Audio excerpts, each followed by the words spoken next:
Okay, sige. So, boss, ano ang trivia mo, subong? Ito siyempre, lainon taraman na ito na trivia. Nakabalo ka bala ka? Why pa? Isang, ang airport de sa Iloilo City de sa Mandurriao. Oh. Isang wala pa gin sa Iloto sa Santa Kabatuan. Oo. Pero ang Mandurriao Airport is una, wala pa na diya. Oh, di na siya.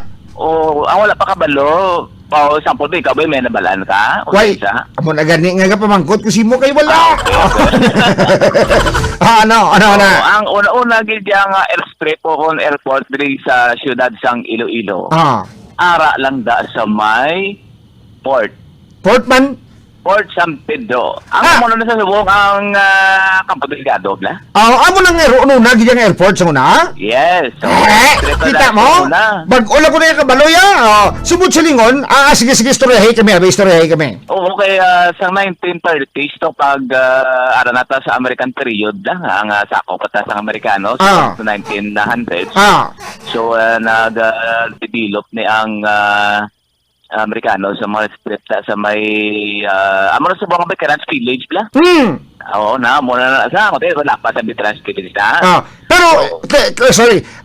Klaruhon naton ang airport kana nga ginahambal mo dira sa may Fort San Pedro abi kag amo ng Campo Delgado ang dungka dira mga private plane lang gid mga mayroon sa private plane pero ang uno nagid nga airline wala pa ning Philippine Airlines siya meron na yan Negros Iloilo Express mo ang gabi so 1930s na 1930s na 1930s so dira gadungka kuan abi Gaupa ang diba? biyahe na lang sa una Manila Iloilo Negros Manila Iloilo Negros so private ano na lang nga passenger na ang tagiyasin na siyempre Lopez subot sa lingon mga passenger ni ang nagdungka dira sa Campo Delgado kita nyo ito way tana kabaloy ang mga muna no laingin ba niya kung istorya kasi mga gulang-gulang nagawa si mo oo na may kay mo nga mga katigulangan nakita kag na-experience nila yung 1930s dira nagali sa una ginapunduhan dira sa so madugay man nagdagan abi ang tinion nga dira sa Fort San Pedro ang ginahimo nga airline sa una ang airstrip na panawag airport kaya ano airport kaya airport may lang nga plano na may dubutiga na sa vlog sa gasulod na may structure na sa una nga dira sa nga parking bla mga aeroplano panawag na hangar wow tapos ang airstrip na sa una ya ga-cross gatalain siya tapos ang inadrang nga part gasulod pa na sa unang taob adra sa iryang na gasulod na sa unang taob magtaob na more than 2 meters gasulod na ang tubig are kita ko na 1930s ang original airfield association or associated with early Iloilo aviation was located near Fort San Pedro in Iloilo City serving as the hub for the Iloilo Negros Air Express Company ang area near Fort San Pedro served as the initial hub for INAIC flights which paved the way for the Philippine commercial aviation. Sa 1937 dayon, amo ni sa Mandurriao na gintukod na. The more well-known old airport was in Mandurriao established sa 1937 kag gin-close ini sang 2007. Sa padayon ang airport nagdungka na sa agtang mo dito. Di pero bata panimigo ko hindi pa ni airport ang agtang. Bali lang ang mahilig ko ako mag-research na sa mga olds, mga classic. Magwala ko balogan mo nga ang airport gali near na sa may Fort San Pedro ang una-una gid nga airport kag ini mga kaabyanan ang ang iya sang Iloilo Negros Air Express Company. Yes. Subong wala na siguro? At siyempre, why na nugo no? Kag ang mga eroplano, sila ba't kundi na ningayhan no? Ang eroplano, yun ang sungulan, kita mo ng duwak engine niya, may ilisi sa tubang sa pakpak yan, mo na yan sungulan. Tapos sipot lang natin yan. Mga ano na ganit, tawag naman yan. Mga 10-seaters na laguro, bla. Kung baga, ang makasakay lang tayo sa mga eroplano, kung big time kagidya, mga politiko kayo, no? Oo, eh. Diba? Pero ari man ngayon may nabalaan magkukabalo kabla nga ang manduryaw kung nga ang gintawag na ang manduryaw nga manduryaw. Oo, ano? Oh, ang manduryaw kuno pati hindi nga ang manduryaw mga kabyanan may ara sang local legend nga nagasiling nga ang manduryaw naghalina sa two mythical o kon legendary nga mga buaya. Oh, nga ang ngalan nila si Mando kag ang isa si Riyaw. Permini sila gainaway mga kabyanan kag amo nang ginhalinan kuno nga ginatawag sa mga tao si Mando kag si Riyaw.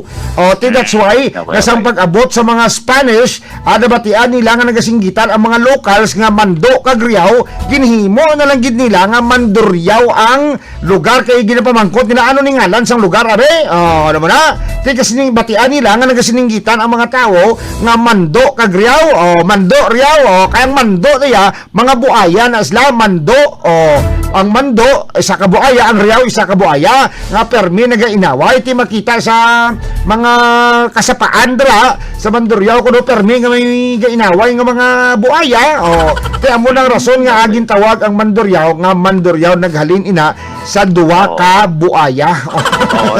So it means kili nga sang unang atsimpo sang hindi pa sa Spanish period, may mga buhaya na dali diya sa Pilipinas. Batsagan mo subong nga ako?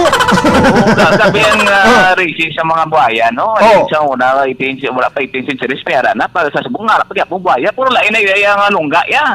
Sa una, sa sapa, basa pa rin sila, ya. Subong nga, nakabarong. Nakabarong kag aircon pa. Kadso, sa una, ya, ang mga buhaya may huya, subong wala, naging huya. Naging mga buhaya, sa una, ya, makakita, ya, tao yung mga buhaya, ya. Gapalagyo mo, di ba? Sa subong nga. Gapalapit na kagpakaw, correct. Kag sa una, ya, maski balaan mo nang, halimbawa, be, mga buhaya, sa una, balaan mo nang manginaon na, be, doon na huya na sa diyon, kapalapalagyo. Subong, mas gapalapit, mas kapalapit pag yung mga buhaya, ya. Sa unang buhaya, ya. Once sa makatulo niya, panago, nakagapalumulog. Busog na mo.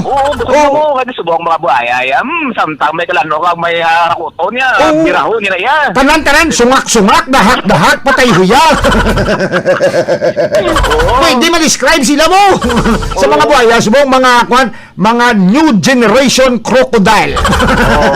Wala mga buhaya, ya. Nagabit-bit ka nagatago sa malita. Sa kunaya magabag nga buhaya yak mamos na subong ang mga buhaya yung mga mahamot. Mahamot tabo pala sila. Kaya mo nang rason na amo na ako no ang ginhalinan sa ngalan nga Manduryaw tungod ina sa duha ka buhaya si Mando kag si Riyaw. Kag namin sa ngaton nga trivia subong no kay ti may ara meaningful kag matindihan sa ngaton ng mga pamatanon nga mga lipong wala ka sa cellphone. Ang nabalaan nila crossfire.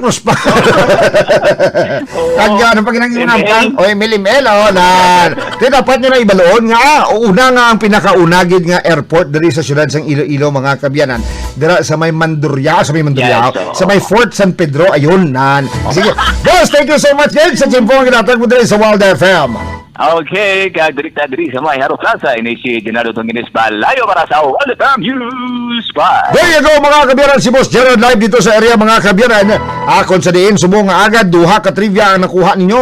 Ang una nga trivia, amo tong first ever nga airport mga kabiyanan, dira sa may Fort San Pedro, kag ini mga kabiyanan, ang iya sang Iloilo Negros Air Express Company mga kabiyanan, amo ni ang first airline in Asia founded in 1932 mga kabyanan. Ini mga kabyanan ginagamit sa commercial flights kadto to Manila, Cebu and Davao before the later more permanent sa may Manduryaw Airport ang gin-establish ni mga kabyanan sa tong 1937 naman mga kabyanan. Ang ikaduha naton ang ngalan sang Manduryaw nga distrito ang Manduryaw mga kabyanan according sa sinauna mga kabyanan ang Manduryaw naghalin mga kabyanan sa duha ka ngalan sang buaya nga si Mando kag si Riyaw mga kaabyanan. Sang uli, nabatian sa mga Espanyol, mga kabyanan, na mangkot sila kung ano ning lugar na di, anong alan sang lugar do nabatian nilang singgitan sa mga tao nga Mando, Riau, pero referring to sa duwa ka buaya nga nagadinugsinganay naman ang abi sa mga Espanyol ang lugar ang ngalan Mando, Riau. So pangalanan nga Mando, Riau. There you go. Check the time. It is now 7:23 in the morning right here sa 105.9 Wild FM. Kasama si DJ Kula sa Morning Wild.